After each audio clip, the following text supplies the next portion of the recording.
ప్రస్తుత తరుణంలో చిన్న చిన్న కారణాలకే గొడవలు పడి విడిపోయే భార్యాభర్తలు ఎంతోమంది ఉన్నారు. విడాకులు తీసుకుని చెరోదారి చూసుకుంటున్నారు. కానీ ఓ ఇల్లాలు ఇలాంటి వారందరికీ కనువిప్పు కలిగిస్తూ స్ఫూర్తినిచ్చారు.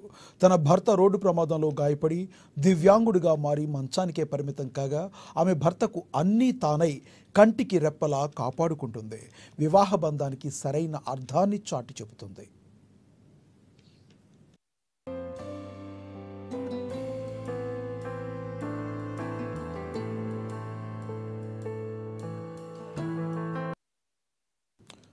నిర్మల్ జిల్లా మామడ మండలం పోతారం గ్రామానికి చెందిన రేణి భీమేష్కు అనంతపేటకు చెందిన మౌనికతో 2018లో వివాహమైంది.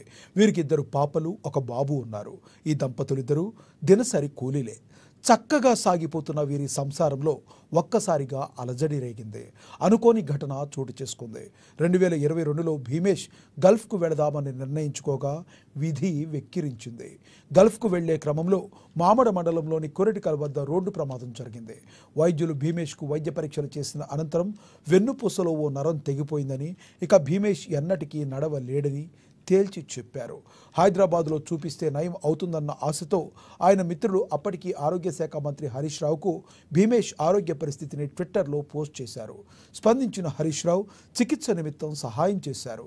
చివరికి అక్కడ వైద్యులు కూడా భీమేష్కి ఎప్పటికీ నడవలేడని, పూర్తిగా మంచానికే పరిమితం అవుతాడని చెప్పారు. ఇక చేసేదేమీ లేక తమ స్వగ్రామానికి వెనుదిరిగారు. అయినప్పటికీ మౌనిక ఏమాత్రం కృంగిపోకుండా భర్తకు అండగా నిలిచింది. ఆలనా పాలనా చూస్తూ కంటికి రెప్పలా కాపాడుకుంటుంది. అన్నీ తానై సేవ చేస్తుంది. తమ కుటుంబానికి ప్రభుత్వం సహకారం అందించి ఆర్థికంగా ఆదుకోవాలని వారు వేడుకుంటున్నారు. పేరు భీమేష్, మాది పోతారం గ్రామం, మామడ మండల్, నిర్మల్ డిస్టిక్. నాకు చిన్న చిన్న పిల్లలు 3 ఉన్నారు. 2 ఆడపిల్లలు, 1 బాబు. నాకు చిన్నప్పుడే అమ్మ నాన్న చనిపోయారు. ఇల్లు తప్ప నాకు భూములు జాగాలు ఏమీ లేవు. మా భార్య వీళ్ళు చేస్తున్నాను, నా పిల్లల్ని పోషిస్తుంది. నాకు ఏం చేయలేని పరిస్థితి నాది. అమ్మలా మొత్తం పనిచేస్తుంది. నాకు పిల్లలను చూసుకోవడం, నన్ను చూసుకోవడం, ఆమెకు కూడా చాలా ఇబ్బంది అవుతుంది. అలాగే ప్రభుత్వం మమ్మల్ని కొంచెం ఆదుకోవాలని, మాకు ఆర్థికంగా సహాయం చేయాలని, ఎవరైనా దాతలు కూడా సహాయం చేయాలని నేను కోరుతున్నాను. నేను ఫారెన్ వెళ్తుండగా యాక్సిడెంట్ అయ్యింది. నేను దేవేందర్ రెడ్డి హాస్పిటల్లో 1 రోజులు ఉన్నాను. నన్ను ఆపరేషన్ చేశారు. ఇంకా సక్సెస్ కాలేదని చెప్పేశారు. లైఫ్ లాంగ్ ఇంకా అని చెప్పారు. అక్కడ నుంచి హరీష్ రావు సార్ నిమ్స్ హైదరాబాద్ తీసుకెళ్ళాడు. అక్కడ కూడా డాక్టర్లు అదే చెప్పారు. సార్ కూడా స్పందించాడు.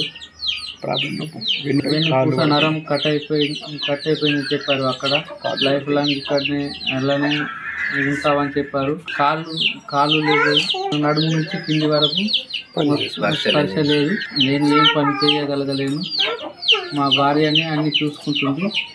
మా భార్యనే నన్ను అన్ని పనులు చేస్తుంది. నాకు, నా పిల్లలకు.